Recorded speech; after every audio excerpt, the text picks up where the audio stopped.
or even distant. But sometimes why is the key. A key that can unlock so much to our lives. Join me as we explore the why with fascinating contributors to the world, those that entertain us, inform us, teach us about life, and if we're lucky, inspire the next in all of us. I'm your host, Dr. Rod Berger, and welcome to HeadRoom, a production of Rainlight and co-produced by Old Soul. Let's go. I've got to start with this. I want to talk about relevancy. Okay. When I mentioned to people that you and I were going to be spending some time here in Toronto, it didn't matter the background, the age. Everybody had a physical reaction to Vanilla Ice. How do you stay relevant for 30 years?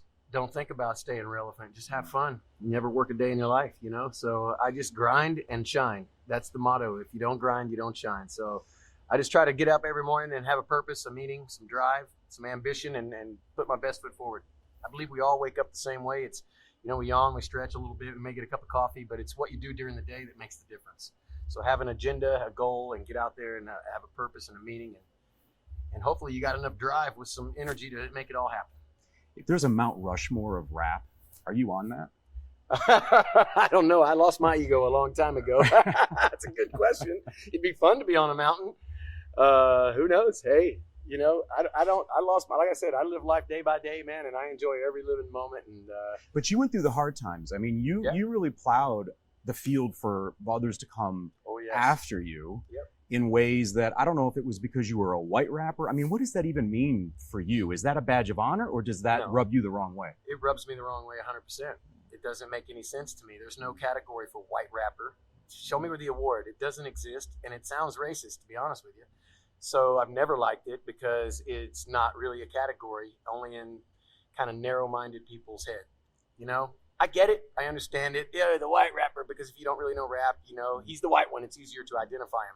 But it's really not, and I know most people that say it probably aren't racist. I'm just saying, to me, it feels like that because you're basing it off of the color of someone's skin. And it'd be like you saying, oh, there's the black rocker, Jimi Hendrix. It don't make sense. It doesn't, it really, rap is rap, has no color. Music has no color. Is it a knock on your talent too? I would think that it's not a knock on the talent. It's just the wrong phrasing. There's no award for that. If it's a rap award, it doesn't matter if you're black, white, Puerto Rican, Jewish, Canadian, anything. It is what it is. It's rap award, not white rappers. It doesn't exist. So where do you think you fit into the history of music? Because obviously, like I said, I can mention your name one time and people light up.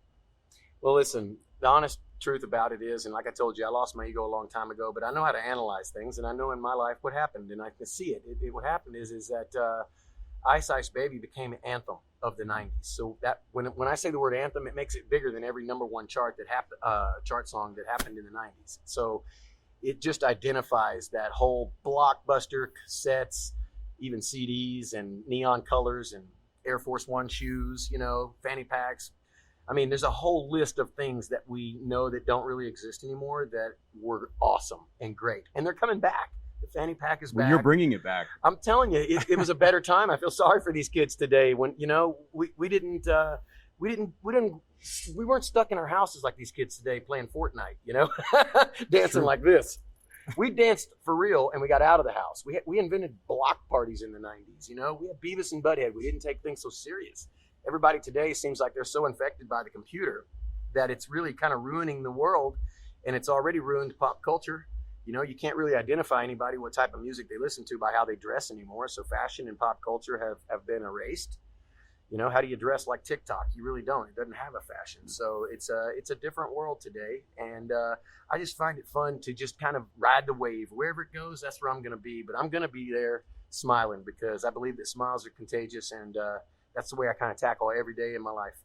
Let's go back to the early 90s. So why do you think, what was it about you outside of the song and the anthem? And I love that choice of word because I think that resonates with people. Yeah. But what do you think what were the conditions like that?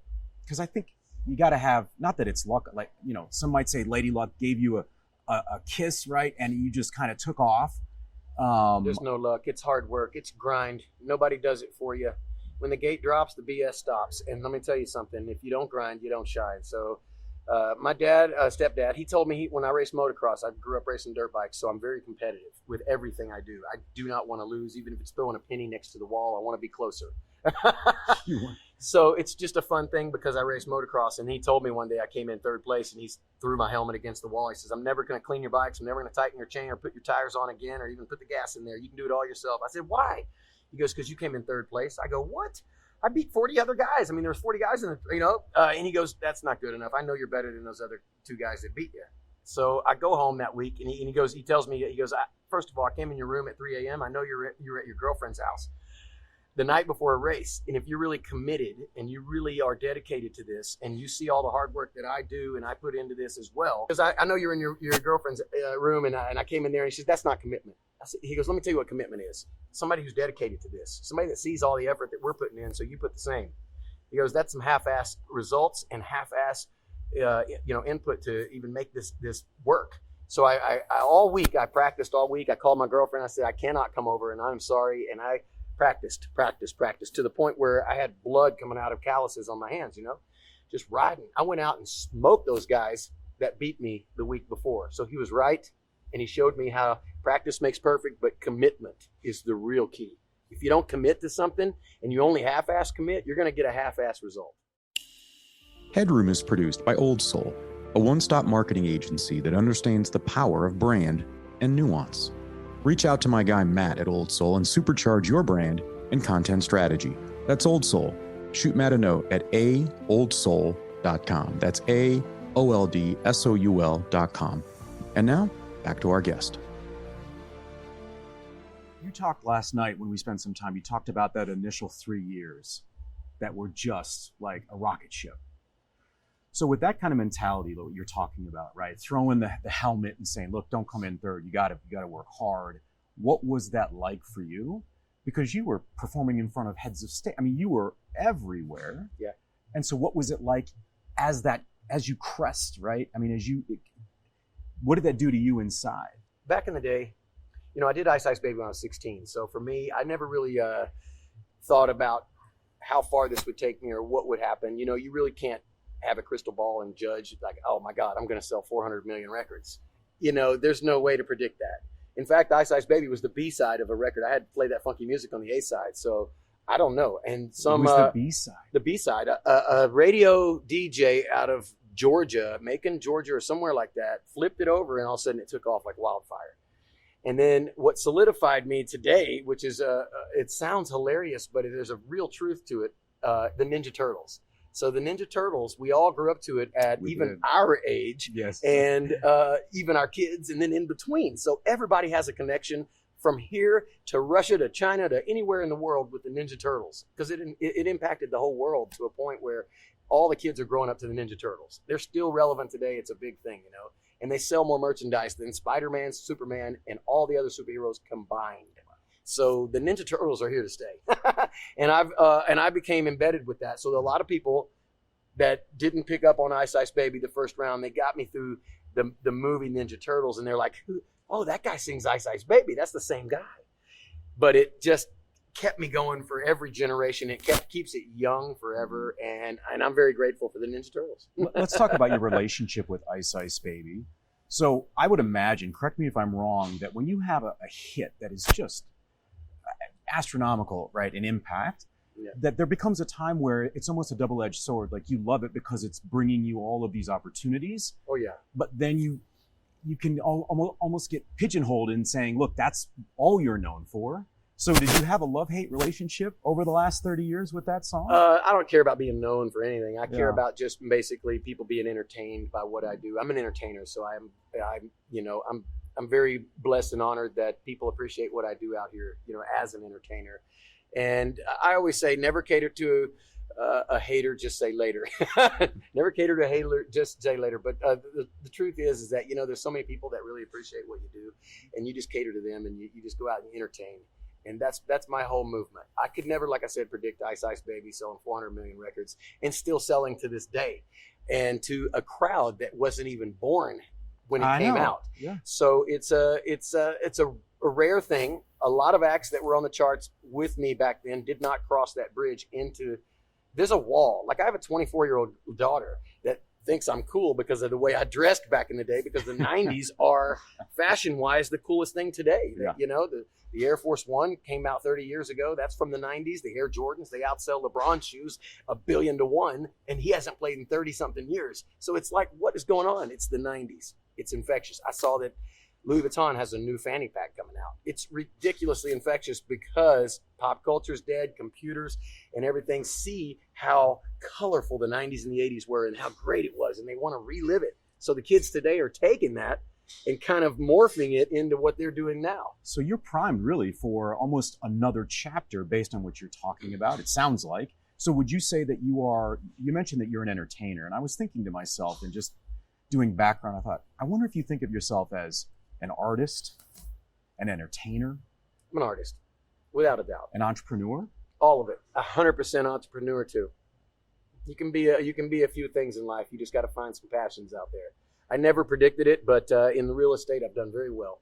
And you've seen my show now, over 180 episodes, 10 years running. But I've been doing that for 30 years.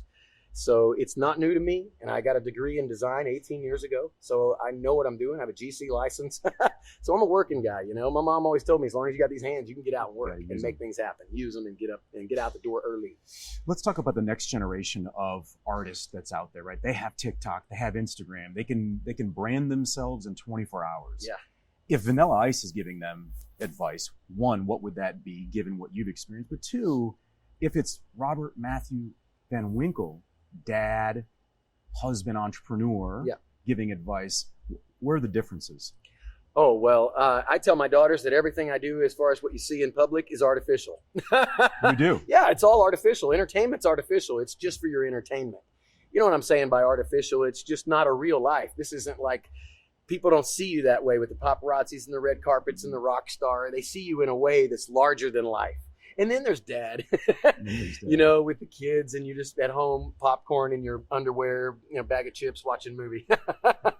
And that's what I tell them. And they know that when I come home, I'm dad. Whatever they see in the public is just, that's what he does. So you leave Vanilla Ice at the door.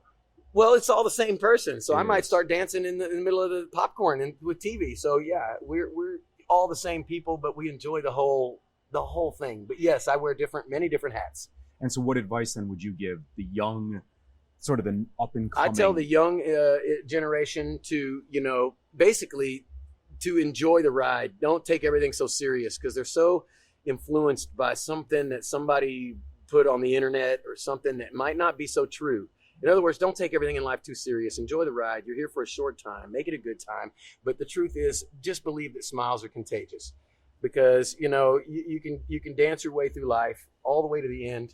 And you could be miserable and you've really done it the wrong way. Or you could do it like my mom said, just keep dancing, you'll always be happy. You can't dance if you're miserable. So I just say to everyone, man, if you're having a bad day, try to get out there and go dancing. So tell me about this. Works. Tell me about this behind us. Tell me about Joyburst for you now. I know you've got your tour coming up. I love the 90s tour, right? Tone Loc. You got all kinds of just names of groups, right? That All for One, Coolio, right? I've got a lot of things. You got a lot of brewing. stuff brewing. Yeah. So where does Joyburst and the entrepreneur in you fit into the entertainer? Right. Well, definitely I have different hats. So as far as the entrepreneurship with, Joyburst, it's a great thing for me to endorse, but I wouldn't have endorsed it had I not had some control over it, Mm-hmm. And the way that Brad works is incredible. He's got a lot of, characteristics that I have. In the way he tackles life, the way he's having fun with life. He gets up and he smiles and he enjoys it, but he works. It's not easy. Most people stress out on that. So for me, I just, I enjoy the ride. I for Joyburst, it's another chapter of my life that's going to be incredible, because I know that you're going to open the refrigerator, you're going to see Vanilla Ice everywhere, all through Walmart and Costco around the world. So, I mean, this is great. This is like the new record release on the shelf. It's like, oh my God. And I'm geeking out about it, and I love it. But the greatest thing about it is it tastes delicious. And I got to choose between 30 different tastes. And I had all the color coordination and make it feel like this is really like the 90s in a can. So when you pop it, you can forget you can forget your computers and you can get out of the front door and go dancing. That's what the whole motto is, to give you that energy, more pep in your step, to go out and be positive in life, enjoy life. And that's why we didn't use the bad, caffeine. We used the natural green tea, which gives you a longer sustain of energy throughout the day so that you have more pep in your step to get things done. You know what you're talking about. Yeah. You are a working man. I'm a working man. I like to dissect everything. I'm OCD. I mean, yeah, it's life is fun if you make it fun. And you got to you got to go through the maze and dissect all the stuff and jump over a few hurdles to get there. But keep being you. Keep being you, Vanilla. Thank you, brother. There's light at the end of the tunnel, and it's not a train. Thanks for taking the plunge into HeadRoom, where we uncover the why behind the what and who impacting our lives. HeadRoom is a production of Rainlight and co-produced by our friends at Old Soul. I'm your host, Dr. Rod Berger, and this is HeadRoom.